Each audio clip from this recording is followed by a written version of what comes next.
welcome back to my channel. My name is Ijama. I am a newly minted family medicine physician, and this is the Balancing Act, where I do all things balancing medicine and life. So for the past 3 years, I've been balancing life as a resident and being engaged, getting married, and the last 3 years have been a whirlwind, I would say, and I'm thankful for those of you who have been with me, watching my videos, keeping up with me through all of that, and I'm excited for what this next year is gonna be. So I'm currently in downtime, in between residency and starting my attending job. I graduated at the end of June, and then I don't actually start as an attending until October, so I took 3 months off. And in that time, I moved and spending a lot of quality time with my new husband and spending time with family, because now I moved to the city of Houston where my sister lives as well. And so I've been able to spend a lot of time with her and her kids. Been able to travel a little bit, but not a lot, or not really. Trying to save money, I guess, but we've been just enjoying the time and enjoying being lazy with no guilt and just enjoying time with each other. So that's a little bit about where I'm at right now. This video is to talk about getting ready to get a job out of residency. So let's say you're a third-year resident, and what do I do?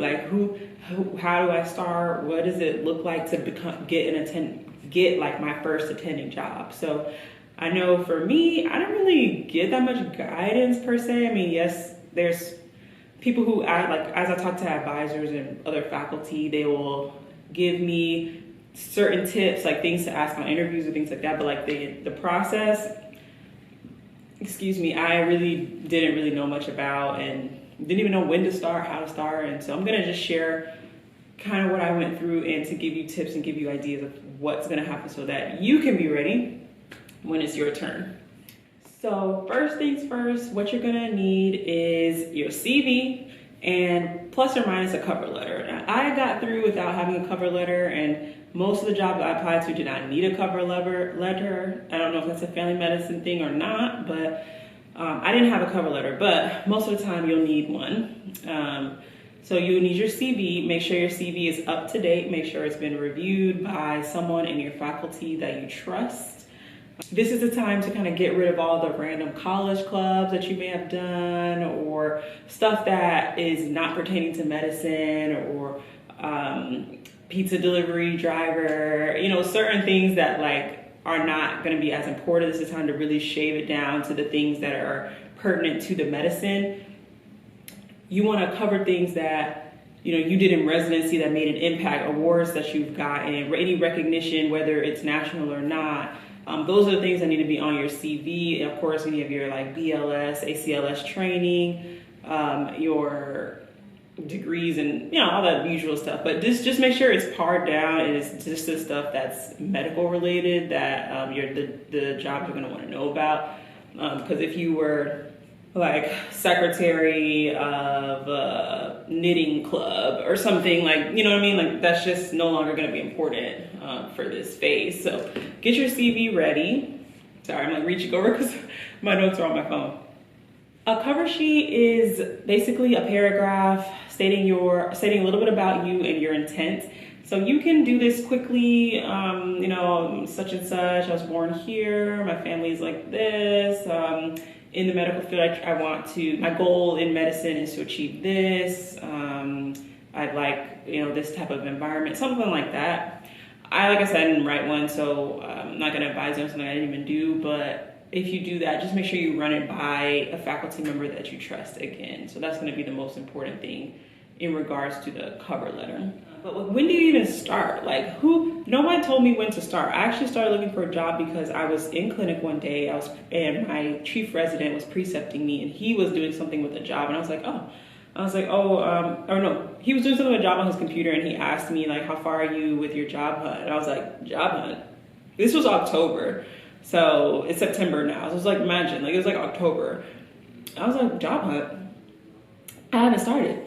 He was like, you haven't started. And I was like, no, am I supposed to? He's like, I mean, I've already started. I've already got like interviews. I already, blah, blah, blah. And I was like, oh, for next year? You know, I'm thinking like, okay, like you literally, I don't plan on starting to work in the fall of next year. So I'm like, oh, should I start that soon? He was like, yeah, you'd be surprised. And I was like, oh, okay. Literally that day I went on the AAFP like career link and started applying for stuff. Because my CV, I keep my CV updated. So I was already ready, but like I had started applying for stuff. And I was like, what the heck? So again, I'm not start working until October. I started my process in October. So it is never too early, especially if you want to work out of state. I was going from North Carolina and I was applying in Houston. So, I mean, yeah, in Houston in Texas. So if you're applying out of state, the earlier the better. You want to have your pick. And if you don't like positions, you want to have more time to interview more. So you don't want to wait until you're like 6 months, 3 months out and then be limited to whatever is available. The more time you give yourself, the more you could be in the driver's seat. So I would start in the fall, especially because, I mean, I had my job set. I started in October and then I didn't sign my contract until like February. You know, like it was a time period. Like it's not something that happens very quickly. So, but it was nice, like kind of having my job set up in the winter, I think, and like I just can cruise out the rest of third year, just working on credentialing. You're still within your residency program, so stuff that they need, I can go to my program director's office, I can go to my coordinator's office to get stuff done. It's not like you've already graduated and you're still trying to do certain things. Like I could get most of my credentialing things done, fax this, do this. So it was actually nice to have secured the job early and be able to do all that stuff while I was still in residency. If you're looking in-state, you could wiggle room, like, you know, you could start in the winter, maybe, but you don't want to wait too late is all I'm saying, especially if you see some job openings, because guess what, they will work with your timeline. So if you're like, oh, okay, I don't want to start working until September, they'll say, okay, like, especially if they really want you. So usually you can dictate that sort of stuff and make it work for you and the company. So don't be afraid to be like, oh, well, I don't plan on starting to work until October. Why should I look now? I don't think it's an issue. Just start, let them know from the very beginning. When you even have that first recruiter meeting, you tell them that this is your timeline that you're looking at, because they kind of know what's going to fit with the practice. So next it's like, all right, so got my stuff together. Now, what kind of environment do you want to work in? So as family medicine, you can do whatever. Do you want to do urgent care, which one of my co-residents is doing? Do you want to do, obviously we're not talking about fellowship, but that's its own thing. But in terms of just working, do you want to work in the office, which is where majority of us end up, like in the ambulatory setting? Do you want to do hospital? Do you want to do academic? Do you want a mix of those things? Do you want, even if you're ambulatory, do you want private practice? Do you want a big group? Do you want a solo or partner practice? Do you want to see underserved patients? Do you not want to see underserved patients? The list goes on and on. Do you want to be in an area where it's primarily younger people, older people? There's certain practices where they only see Medicare patients. That's just the model. So knowing a little bit about just the basics, like I definitely want to see kids. I definitely don't want to see kids. I definitely want to do OB. I definitely don't want to do OB. You know, like knowing what those things are, because that's going to help you par down when you're looking, because there's going to be like thousands of opportunities out there, but you want to be able to figure out what's going to work for you. And knowing a little bit about what you want is going to help as you kind of start that process. So kind of figure that out. I knew for me, like I wanted to do outpatient. I didn't care if it was underserved or not, but a piece of me wanted to keep doing underserved just because that's what I was doing in residency and I enjoyed it. But I said, if I'm gonna do it, then I need to be in a well-resourced practice environment, because I'm not trying to be struggling. You know, I don't want to be struggling to help my patients. So that was one of my things, that if it was going to be underserved, well, honestly, either way, I just needed to make sure there's a lot of support. But especially if it was going to be underserved, I had specific questions about like, how easy is it for patients to get this, that, and the third? So knowing that is going to help you part things down. And all right, so now it's time to apply. You figured out what you want to do and you want to apply. Now, some of you guys are going to be like, I already know, like I want to work for this company, whatever. Like I've already heard great things about them. That's easy. You can just get plugged in, or maybe you've gotten lots of emails already from recruiters. So you will get a lot of recruiter emails of like, hey, come join our practice, loan forgiveness, signing bonus, no call. Like they'll kind of tell you all these different things about the practice. already built up practice in a beautiful area, all these things that they send you. So you could pursue one of those opportunities, and that's great too. That could make your life a little bit easier. You just reach out to the recruiter. But let's say you want to go look for your own end. So I use two things. I used AAFP, CareerLink, I think is what it's called. And then that's just on the AFP website. You go on there. I can't remember exactly how to get there, but maybe I'll put a screenshot. It's just CareerLink, and you can just type what you're looking for in the regions that you're looking for, and it just shows you what positions are available. And then the other thing I used was Practice Match, which is, I think it's probably one of the bigger ones. They throw a lot of recruiters at you. After I did their search thing one time, I promise you there was a time where I was getting like 10 emails a day. And I regretted it. I was like, what did I do? I had to like unsubscribe and tell them like I got a job, like I'm fine. But they have a lot of opportunities and they're very aggressive about getting you hired. So it could be helpful. So those are the two that I use. There's a lot of other things out there, even just LinkedIn. You could find really great opportunities. I don't have a LinkedIn account and didn't have the energy. So when you search for your stuff and whatever, you see the opportunities come up, you read about them, and you say, okay, that sounds pretty good. Like let's say it's, just think of like, let's say it's like a Kaiser or something. So you see them and you're like, oh, okay, this looks good. What you could do then after that is, let's say you see them on the AFP website, you can now go to like the Kaiser page and see what they have hiring like on their own website, because they may have even more positions that aren't shared with Practice Match or AFP, because I noticed that too. So sometimes I'll be like, oh, okay, let me look on their website directly, and then I would see other stuff. So that's where I started off, and honestly, that's where I got quickly, because like with those things, it's like you already upload your CV or whatever, and you just like apply. It's like it's not like residency where you have to fill out ERAS. Like all they want is your CV, cover letter, and then you're gonna need to know who your references are. That's another thing. So most of the time there's three references that they're gonna need. Not right off the bat though, but you'll need to know who they're gonna be, because further down the line, they're gonna be calling your references. They can be colleagues, co-residents, it could be your faculty, program director. It doesn't have to, you don't have to feel like you're forced to get somebody to be a reference that you don't really think is gonna say nice things about you. Like you can have a colleague be your reference, like someone in a different, it's like an upper level PGY, that you worked with. Like they could be your reference, you know what I mean? So, well, I guess if you're a third year, it would just be a co-resident. Like I use one of my co-residents, I use my program director, I use my clinical director.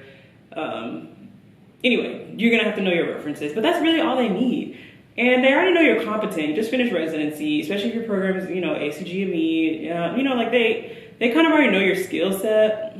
So you're not really you don't have to go above and beyond to impress these people is all I'm trying to say. They already know that you can do what they need you to do. The point is, are you going to fit into their practice? I think that's what I realized. That's all they're worried about. They're not really like the job of being a doctor is like, all right, like I'm pretty sure you can do that. Whether or not you want to do procedures, blah blah blah. They don't even care. It's like it's whatever you want to do. That's what I found out along the way. They're just like, okay, so what do you want to do? We have the resources for you to do whatever. And you tell them what you want to do, and they make it happen as long as they feel like you fit in well with the practice. So you hit apply. Boom. Cool. What's gonna happen next is, or you directly reach out to the recruiter. Either way, what's gonna happen next, somebody's gonna reach out to you. Somebody's gonna email you, receive your application, let's set up a time to talk. Most of the time it's a recruiter is the first person you talk to. Sometimes if you apply directly, then you may just go straight to talking to the medical director, the true hiring person, or somebody at the office. But my majority experience was talk to the recruiter. And this is the person who just knows about the job. They kind of know the ins and outs. They know like how much a general like patient load. They can tell you what the day is like, 8 to 5 or whatever. They can tell you general nursing ratio. They're gonna tell you you have an office, this is a call schedule, this is the general average that physicians are making. They're not gonna give you specifics about the salary or whatever, but they can tell you the payment model. Usually they can tell you, honestly, once I had a recruiter, they're like, they didn't know, but most of the time they can generally tell you like it's RVU model or it's a salary base, which is its own separate conversation, but there's different payment models. And they'll be able to answer your general questions like, oh, what's the inboxing like is that something that people complain about? They'll tell you about common procedures that are done in the office. They can tell you if there's kids in the office, if there's OB. Like, they know that general information. So you just learn about the job. It's low pressure. They just call you to talk through things. They have a spiel, so they'll run through their spiel, and you just be taking notes. And they'll just kind of run through everything that they know. And then if you don't have any other questions for them, and you are interested after you've heard their spiel, then they will connect you next with the medical director, which is usually the person who's hiring doctors in that office. Maybe it's like a business operations manager, which was, I don't know if that's the right title, but somebody who's not an MD, but who does the hiring. In the big corporations, sometimes it's not even like an MD, it's like somebody else who does the hiring. I had one practice that was like that. So at next level was talking to her and not necessarily like an MD, but whatever it is, the next step is going to be talking to the person who actually does the hiring.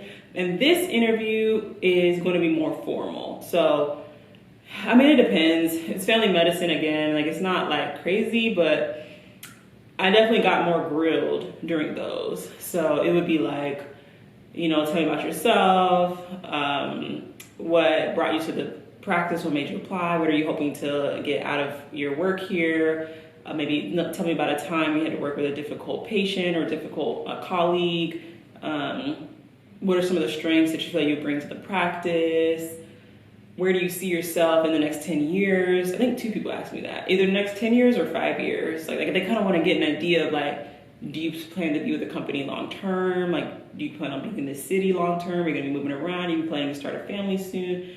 Like, they just want to know, like, all right, like, what are we getting here? Like, I think it's a very fair question. Like, they're just trying to figure out, are you going to fit in for what we're looking for? Because they already know what they're looking for. And so they're just trying to see, are you going to be a good fit? Because they don't want to hire you and you're unhappy and they're unhappy. So they want people who want what they want. You can ask them questions as well, but it will be, most of the time, it's a true like interview. Like, they kind of want to feel you out. They're usually sitting in their office, the medical director, the few that I talk to, they're sitting in their office and just via Zoom and they're just talking to you.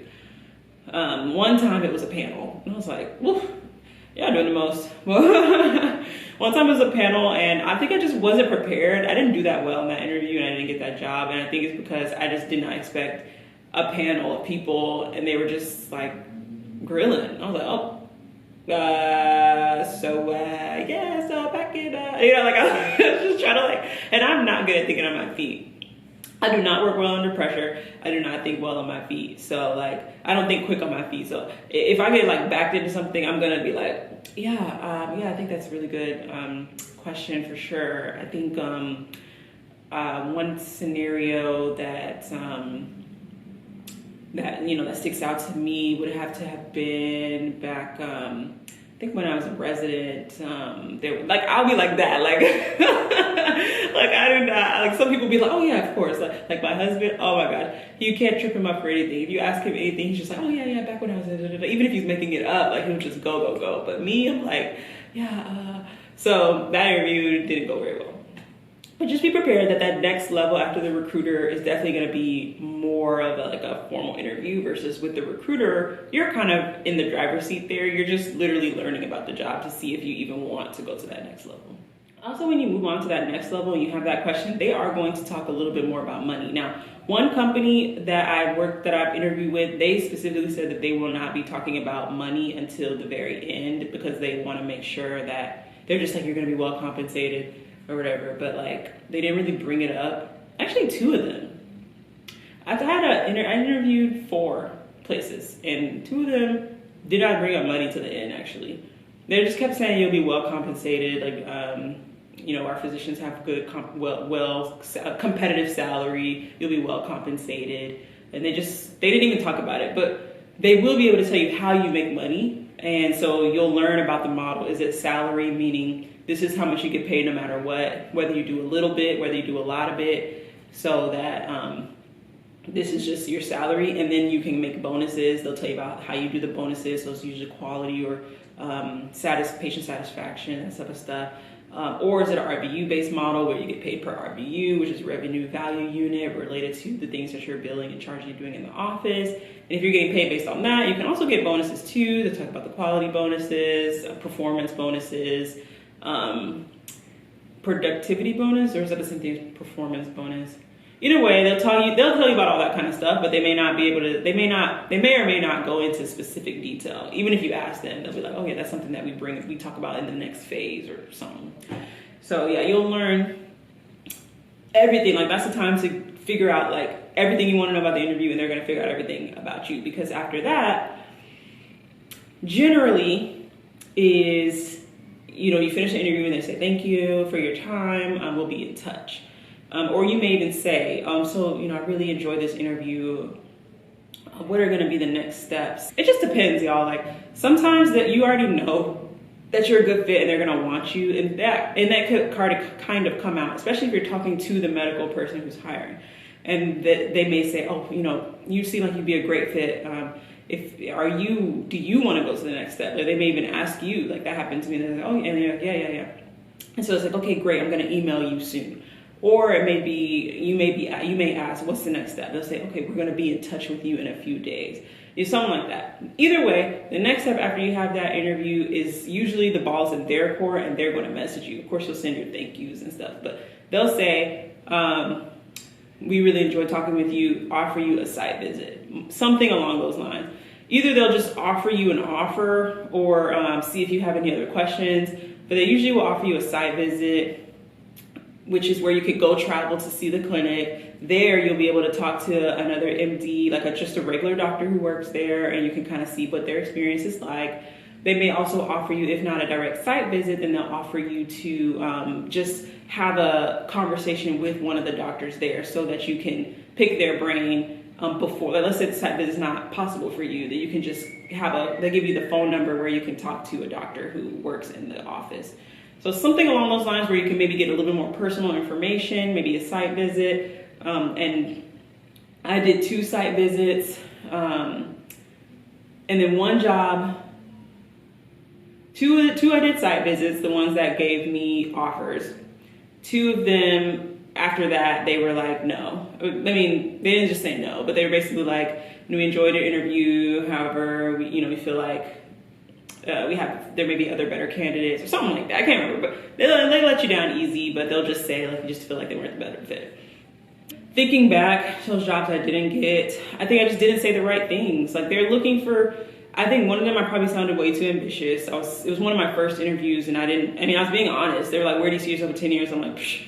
Like I'm going to either be, see myself working up the leadership ranks within the company, definitely foresee myself being like a medical director, blah, blah, blah, blah, blah. I think they were like, okay, we just want somebody who like wants to do the work and is not really thinking about all that. So, or maybe, I don't know. I think that I just didn't give them the right answers they wanted to hear, even though I was being honest. And sometimes with interviews, you kind of have to play the game of telling them what they want to hear. And I didn't do that very well, especially my first interview. I was just saying what I actually felt, and I think there's a way you can convey what you feel, but also say it in a way that it sounds good to your future employer. 2 of them, after that hiring person interview, they said no. 2 of them offered me site visits, which I did, and then after that, they gave me an offer.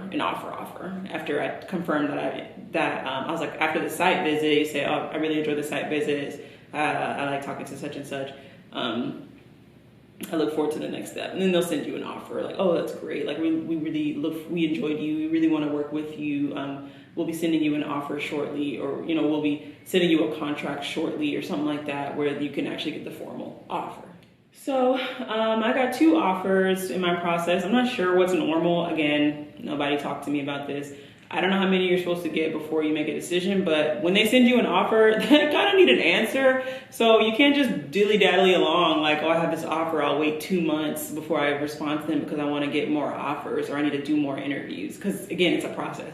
So I was already, I had gotten to the point where I had 2 offers, and I was like, I had already gotten no's from the other people. I mean, maybe if I had done better in those interviews, I would have maybe had 4 offers at the same time, but I don't really know what's normal, but I had 2, and they were very different. So it's hard to even compare them, honestly, but I had 2 different offers, and it goes through, tells you obviously how much you're gonna get paid, what's the expected work for you to do, what's your FTE, which is usually 1.0 because I'm full time, depending on whatever you discuss.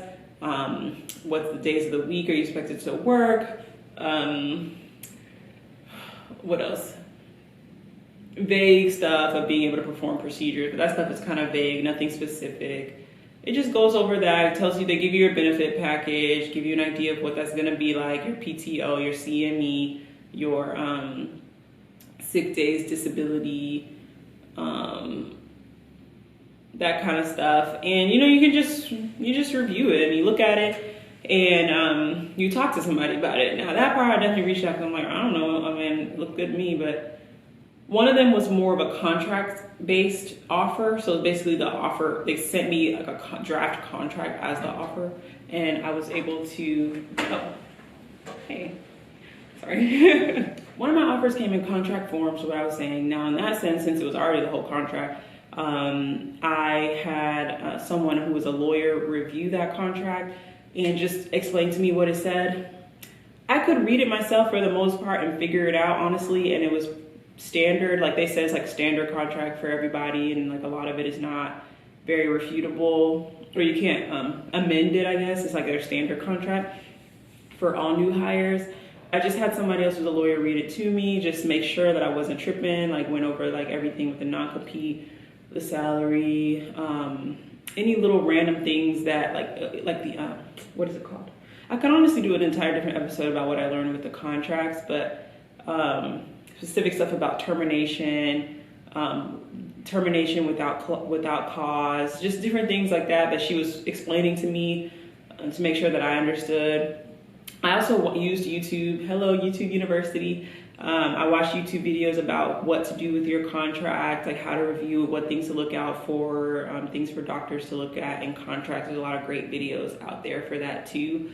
So I educated myself, looked over the contract, had my lawyer friend read over it. Thanks, girl. And that's how that went, to make sure I understood. Now, after you consume your offer, make sure you understand it, you talk to some other people. You already have your list or things in your mind that you want, and let's just see, you can kind of look at it to see, does it add up? And if it's pretty good, but maybe you want certain things, then you're gonna go forward with a counter offer. Now, you probably should counter offer no matter what. You never wanna just get an offer and just be like, oh yeah, I'll take it. You want to counter offer no matter what. So let's say they gave you 4 weeks off, you want 6 weeks off. Let's say they gave you a certain salary, call it like $100,000, and you want 150. Like, you're always going to counter. And when you counter, you make sure that you bring some sort of stuff. So what I did with my countering was I looked up certain stuff. Like I would look up median income, make sure that the income lined up. I looked up like just different averages. You can kind of just like Google stuff, find out, or just talk to people, people who work for different companies. You could maybe just see if you can get it in that way to figure out what they're getting versus what you're getting. Talking to your co-residents, just like what's it like? Like what are you guys getting? So that way you can say, okay, I'd like to request, because of this, this, and this, I'd like to request this, this, and this. Based on this report, the average physician gets this. I would like to get this. So you could do stuff like that to counter your offer. You don't have to be as fluffy about it. You literally could just say, I really like this offer. There's a few things that would make it more ideal for me. Boom, boom, boom, boom, boom. More PTO, higher salary, I always say those things because those are like the most things that people want to like bargain for, but whatever it is, procedure, half day or something. Now, as a new hire, you're not really going to have much standing in terms of your schedule, but it's just something some people try to get, or instead of 5-day work week, 4.5-day work week or something like that. Which I tried it, didn't work. I tried it, I really tried. I was like, I do not want to work 5 days a week. So I work 5 days a week, 7 a.m. to 3 p.m.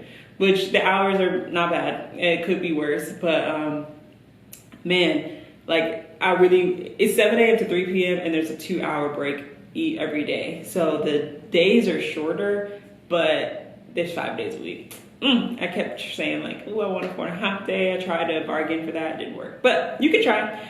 That's all you can do. You put your counter offer in, they'll come back to you, tell you what they think, and whatever it is, you can either go back and forth, or they tell you what they can do and you accept that. It's kind of up to you. I ended up just accepting when they came back to me.